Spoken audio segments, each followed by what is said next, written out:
नमस्कार, आप देख रहे हैं इंडिया डेली। मैं हूं आपके साथ विवेक शांडिल्य। 3 बजे की 3 बड़ी खबरों के साथ इस खास बुलेटिन में हम आपको बताते हैं 3 बजे की वो 3 बड़ी खबरें जो दिन भर हेडलाइंस में रही हैं, जिसका असर पूरी दुनिया पर, हमारे ऊपर, आपके ऊपर, सब पर होता है। तो चलिए जानते हैं वो 3 बड़ी खबरें कौन सी हैं।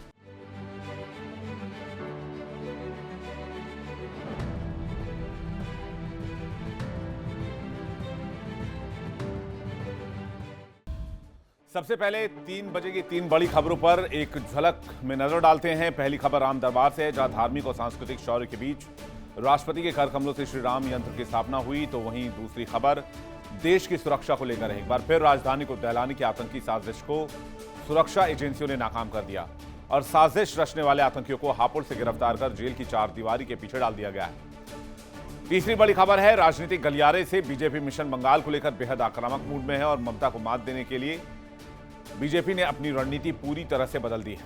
तो बीजेपी की नई रणनीति क्या है, क्यों यह बदलाव किया गया है, ये सब कुछ आपको डिटेल से दिखाएंगे। तो चलिए देखते हैं तीनों खबरों को विस्तार से। सबसे पहले यूपी से बड़ी खबर, वैदिक मंत्रोच्चार के बीच श्री राम यंत्र की स्थापना की गई है। राष्ट्रपति ने श्री राम यंत्र की स्थापना की। राष्ट्रपति द्रौपदी मुर्मू ने श्री राम यंत्र का पूजन किया। राष्ट्रपति ने रामलला के दर्शन भी किए। इस मौके पर सीएम योगी आदित्यनाथ भी मौजूद रहे और उन्होंने भी यहां लोगों को संबोधित किया। उन्होंने कहा, आज दुनिया जब युद्ध के उन्माद में फंसी हुई है तो भारत के अयोध्या में, उत्तर प्रदेश के अयोध्या में आनंदमयी कार्यक्रम का आयोजन किया जा रहा है। यही रामराज्य की अनुभूति है, यानी कि राम जन्मभूमि मंदिर आज फिर एक बार नए इतिहास का साक्षी बना। राष्ट्रपति द्रौपदी मुर्मू ने मंदिर के द्वितीय तल पर श्री राम यंत्र की स्थापना की।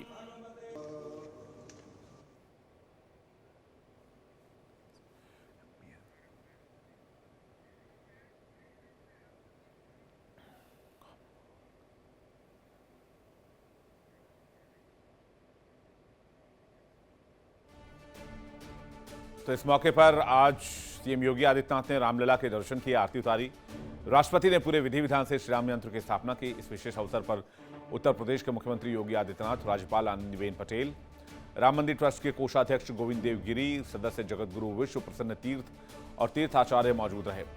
राम मंदिर के द्वितीय तल पर श्री राम यंत्र की स्थापना के बाद आयोजित कार्यक्रम में हजारों राम भक्तों को संबोधित करते हुए श्री राम मंदिर ट्रस्ट के कोषाध्यक्ष स्वामी गोविंद देव गिरी महाराज ने कहा कि इसके साथ ही 500 वर्षों की प्रतीक्षा के बाद प्रभु श्री राम के मंदिर का निर्माण परिपूर्ण हो गया है।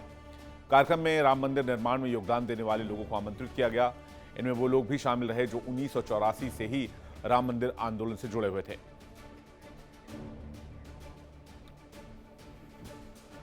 उत्तर प्रदेश से इस वक्त हमारे साथ ब्यूरो हेड सुशील तिवारी जुड़ रहे हैं, सीधे उनके पास चलते हैं। सुशील जी, इस पूरे कार्यक्रम के बारे में बताइए, क्या कार्यक्रम रहा, किस तरह का आयोजन हुआ और इसी के साथ राम मंदिर निर्माण पूर्ण माना जाए? बिल्कुल विवेक जी, ऐसा हुआ सुबह सुबह लगभग 11 बजे के आसपास जो राष्ट्रपति है एक विशेष वायुयान से अयोध्या पहुंची। वहां पर सीएम योगी और आनंदीबेन पटेल और दोनों डिप्टी सीएम, इन लोगों ने उनको रिसीव किया। वहां से रिसीव करने के बाद वो कार के काफिले से रामलला के दर्शन के लिए रवाना हुए। रास्ते भर 20 मंच सजाए गए थे। उन मंचों में देश की संस्कृति से जुड़ी सांस्कृतिक कार्यक्रम का आयोजन किया गया था। तो द्रौपदी मुर्मू जब वहाँ से निकली हैं, लोगों ने उनके ऊपर फूल बरसाए हैं। रास्ते भर लोग उनको देखने के लिए आतुर थे, सब लोग उनको देख रहे थे और मंचों पर सांस्कृतिक झलकियाँ मिल रही थी। तो इसको देख के राष्ट्रपति को बहुत अच्छा लगा, उनका बहुत जोरदार स्वागत हुआ और रास्ते भर फूल जब बरसते रहे तो उसके बाद जब वो मंदिर पहुंची है, रामलला के दर्शन किए हैं और सीएम योगी ने वहाँ पर आरती उतारी है भगवान राम की। और उसके बाद राष्ट्रपति ने मंदिर के दूसरे तल पर श्री राम यंत्र की स्थापना की है। श्री राम यंत्र बहुत ही इम्पोर्टेंट है, ये अधिकतर इसमें गोल्ड लगा हुआ है और ये लगभग 150 किलो का है। इसमें भगवान राम और तमाम देवी देवताओं के मंत्र अंकित हैं। ये लगभग 11 करोड़ मंत्रों से अभिमंत्रित है। तो ये बहुत ही महत्वपूर्ण है, क्योंकि दूसरे तल पे इसका जो जब इसकी स्थापना हुई है तो ये कहीं ना कहीं राम मंदिर अगर देखा जाए तो पूर्णता की ओर है, अगर लगभग पूर्ण हो चुका है, क्योंकि राम मंदिर लगातार बन रहा था। उत्तर प्रदेश में किसी को उम्मीद नहीं थी कि राम मंदिर बन सकेगा, उसका इतना भव्य निर्माण होगा, लेकिन ये जो निर्माण हुआ उसके बाद से लोगों को लगने लगा कि चाहे प्रधानमंत्री हो चाहे सीएम योगी हो, इनका योगदान बहुत ज़्यादा रहा। और इसमें लगभग 7,000 जो लोग बुलाए गए थे वो लोग इसमें पूरे इसके आज साक्षी बने और उन्होंने बाकायदे पूरा एक आयोजन देखा। इस आयोजन में सीएम योगी ने साफ कहा कि इतना युद्ध चल रहा है, सब कुछ चल रहा है, लेकिन अयोध्या में इस वक्त आनंद की बारिश हो रही है। तो ये बहुत ही महत्वपूर्ण मौका था जिसमें दोनों डिप्टी सीएम केशव प्रसाद मौर्य और ब्रजेश पाठक भी थे। सुशील जी, एक और इम्पॉर्टेंट सवाल कि वैदिक मंत्रोच्चार के साथ आज पूरे रीति रिवाज के साथ यहाँ पर श्री राम यंत्र की स्थापना हुई। इसी के साथ सीएम योगी आदित्यनाथ ने बड़ी इंपॉर्टेंट बात कही। उन्होंने कहा कि आज पूरी दुनिया युद्ध उन्माद में फंसी हुई है, जंग की त्रासदी में फंसी हुई है, लेकिन भारत में, यूपी में, अयोध्या में एक आनंदमयी आयोजन देखने को मिल रहा है। यही राम राज्य है और यही जो है एक अच्छे शासन की, अच्छे प्रशासन की परिकल्पना है।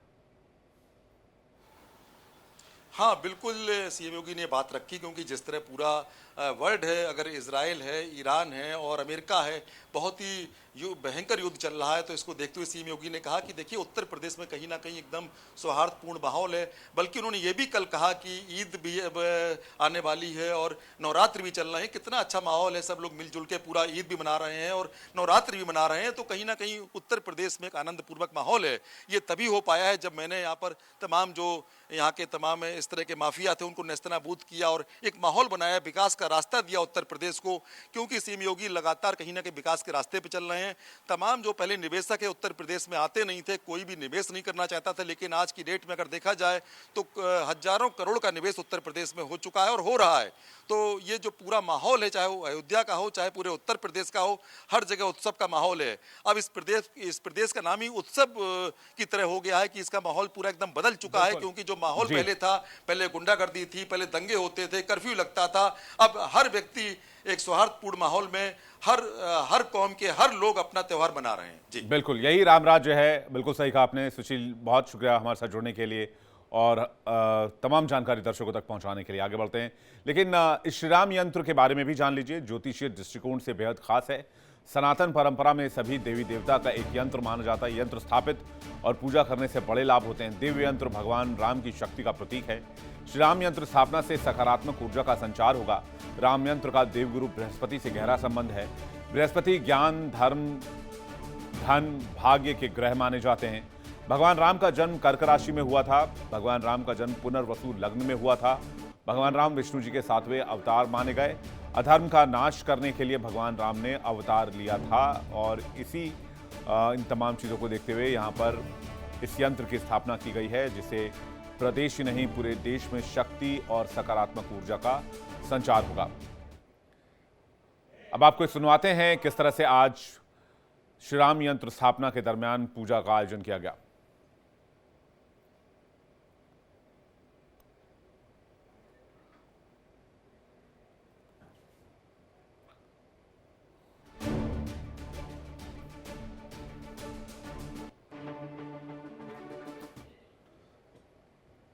अगली खबर देश की राजधानी दिल्ली से है, जहां दिल्ली को दहलाने की एक और कोशिश नाकाम कर दी गई। हापुड़ से देश विरोधी गतिविधियों के आरोप में 2 व्यक्ति को गिरफ्तार किया गया। पाकिस्तान के शाहजाद भट्टी गैंग के संपर्क में थे। आरोपियों ने कई अहम ठिकानों की तस्वीरें भी ली हैं। दिल्ली के रमेश नगर मेट्रो स्टेशन की तस्वीर भी भेजी है। सनातन मंदिर और आसपास की कॉलोनी की तस्वीर भी भेजी गई है। वीडियो के साथ लोकेशन भी भेजने का आरोप है। दोनों बड़ी वारदात के फिराक में थे और इंटरनेशनल कॉन्स्पिरेसी का हिस्सा बताए जा रहे हैं। खुफिया विभाग ने अजीम राणा और आजाद राजपूत को धर दबोचा है। आरोपियों से 2 मोबाइल फोन जब्त किया गया है, जिसकी जांच की जा रही है। जांच के दरमियान कई सीक्रेट लोकेशन की जानकारी साझा करने के मामले सामने आए हैं। यूपी के हापुड़ से पुलिस ने देश विरोधी गतिविधियों के आरोप में 2 लोगों को गिरफ्तार किया। पुलिस का कहना है कि अजीम राणा और आजाद राजपूत नाम के ये दोनों आरोपी पाकिस्तान के कुख्यात गैंगस्टर शाहजाद भट्टी के संपर्क में थे। जानकारी के मुताबिक दोनों आरोपियों ने दिल्ली के रमेश नगर मेट्रो स्टेशन, सनातन मंदिर और आसपास की कॉलोनी की तस्वीरें, वीडियोज और लोकेशन शेयर की हैं। पुलिस के मुताबिक दोनों आरोपी सोशल मीडिया के जरिए शाहजाद भट्टी गैंग के संपर्क में थे और बड़ी वारदात को अंजाम देना चाहते थे। इसकी खबर मिलने के बाद पुलिस के खुफिया विभाग की टीम ने दोनों आरोपियों को धर दबोचा है। आरोपी के कब्जे से 2 मोबाइल फोन जब्त किए गए हैं। हमारे संवाददाता इस वक्त रजनीश दिल्ली से लाइव हमारे साथ जुड़ रहे हैं, उनके पास चलते हैं। रजनीश, सबसे पहले पूरी खबर और उसके बाद इस पूरे कॉन्स्पिरेसी के बारे में भी बताइएगा। देखिए, अजीम राणा और आज़ाद राजपूत ये दो लोगों को हापुड़ से गिरफ्तार किया गया है। अगर पुलिस की अगर बात माने तो उनको इनपुट मिले थे कि कुछ लोग ऐसे हैं जो देश विरोधी गतिविधियों में इन्वॉल्व और खासकर दिल्ली को अपना निशाना बनाना चाहते हैं, जिसके बाद इस इनपुट के आधार पर रेड की गई और हापुड़ से इन दोनों लोगों को गिरफ्तार किया गया। जब इनसे पूछताछ हुई और जब इनके पास से जो मोबाइल फोन बरामद हुए विवेक, उनकी जब जांच की गई तो पता चला कि ये लोग लगातार जो सोशल मीडिया जो प्लेटफॉर्म्स हैं, चाहे वो इंस्टाग्राम हो, फेसबुक हो, तमाम दूसरे जो सोशल मीडिया प्लेटफॉर्म्स हैं, उनके जरिए जो पाकिस्तान का सबसे बड़ा डॉन और लॉरेंस बिश्नोई का सबसे बड़ा दुश्मन आज के टाइम में कोई है तो शहजाद भट्टी है। तो ये दोनों लोग शहजाद भट्टी के लगातार संपर्क में थे और जब इनके से पूछताछ और आगे हुई तो इन्होंने बताया कि इन्होंने ना सिर्फ दिल्ली की वेस्ट दिल्ली के रमेश नगर बल्कि सनातन मंदिर और तमाम जो दूसरी कॉलोनीज है जो काफ़ी सेंसिटिव कॉलोनीज है, काफ़ी जो है ऐसी कॉलोनी है जहां पर फुटफॉल बहुत ज़्यादा है, वहां की रेकी की थी और उनके तमाम इंफॉर्मेशन जो है वो तमाम जो सोशल मीडिया प्लेटफॉर्म है उनके जरिए शहजाद भट्टी तक पहुंचाई थी। अब सबसे बड़ा सवाल ये उठता है कि आखिर क्यों वेस्ट दिल्ली को ही चुना गया, क्यों जो रमेश नगर मेट्रो स्टेशन को चुना गया, क्यों सनातन जो है वो मंदिर को चुना गया, इसके अलावा उन इलाकों को क्यों चुना गया जो फुटफॉल जहां पे बहुत ज्यादा था। तो यह सीधा कहीं ना कहीं विवेक इशारा कर रहे थे कि जो पाकिस्तान है या शहजाद भट्टी है वो भारत में खासकर दिल्ली में आतंकवादी वारदात को अंजाम देने की कोशिश में लगा हुआ है।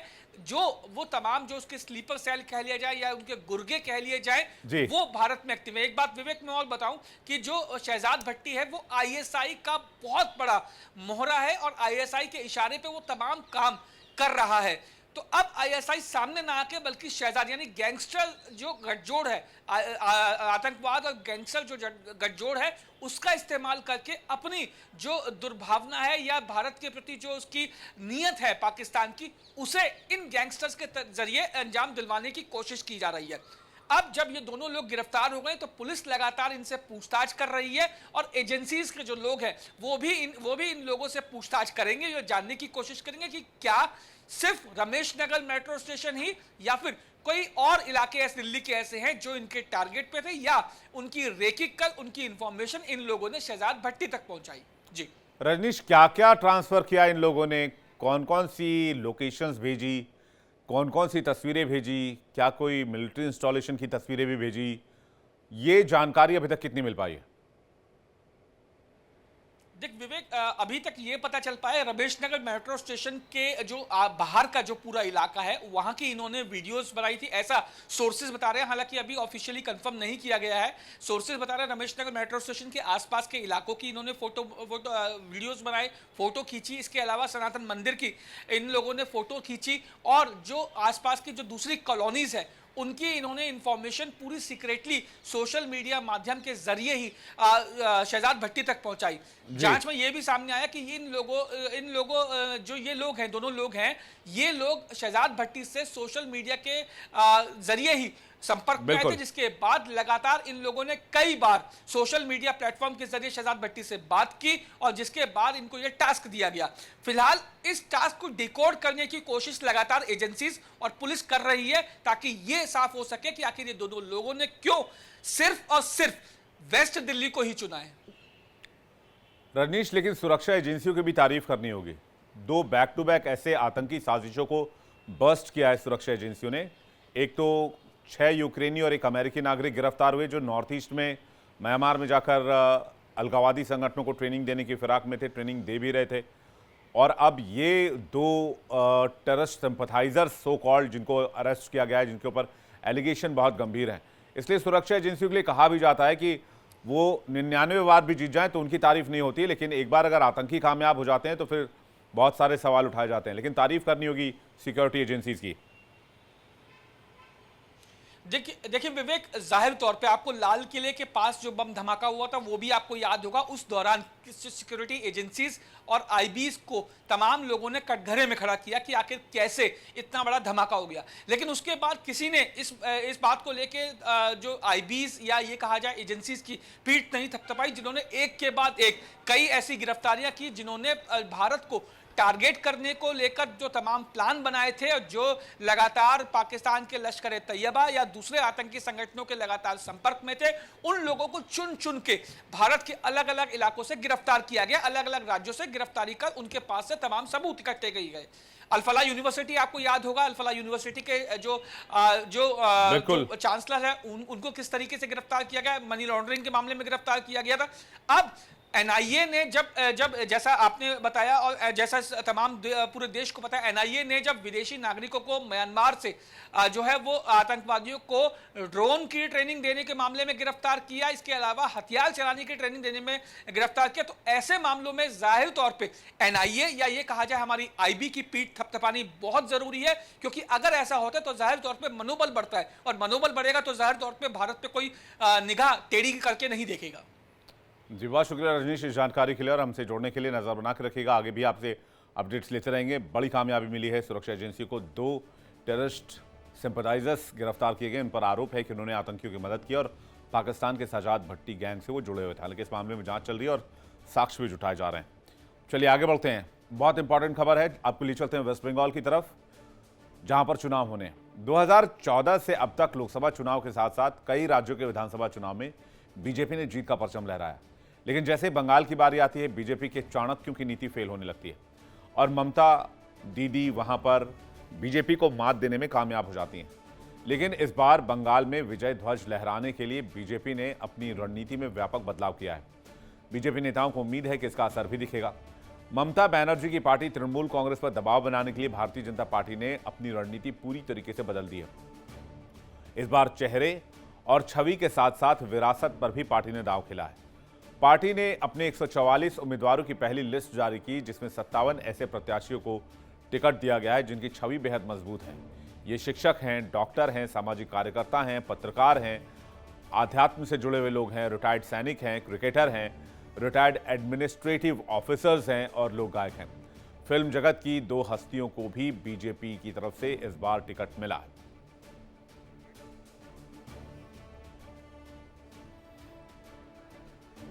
ममता बनर्जी फिर एक बार हारने वाली है। इस सीट में नरेंद्र मोदी जी का आशीर्वाद जिसका पास है, भाजपा प्रत्याशी शुभेंदु अधिकारी जीतेगा। यहाँ कमल खेलेगा।